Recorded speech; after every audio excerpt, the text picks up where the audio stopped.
She stood on that stage at the Marriott Marquis in New York, and for a moment, the woman who has sold out stadiums on every continent looked like a kid again.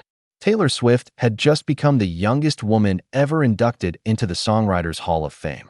And instead of talking about the awards, the records, the tours, she talked about her family.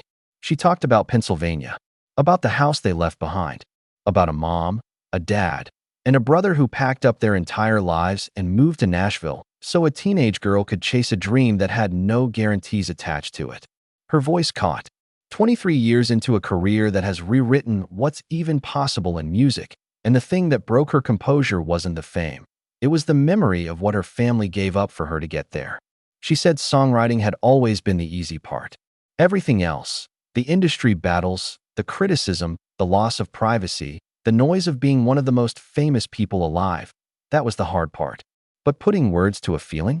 That, she said, was the one thing that never felt like work. Yardbarker. And here's where it gets even more interesting.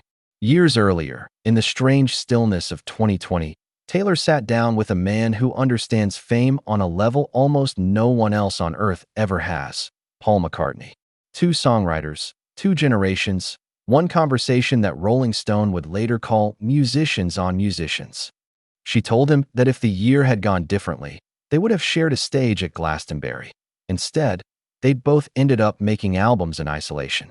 She reminisced about a party where Dave Grohl started playing music out of nowhere, and how McCartney has always had this gift, the ability to make a room feel like anything could happen.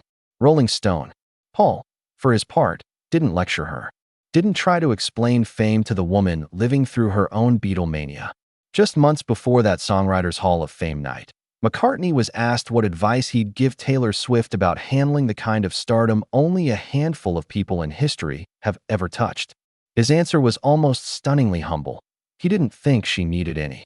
Two artists, decades apart, standing in the same impossible spotlight, one offering quiet respect, the other choosing, on the biggest night of her career, to cry not for herself, but for the people who got her there. If this moved you even a little, that's the story worth sticking around for. Subscribe, because these are the moments that remind you fame is just the backdrop. It's the people behind it that make it real.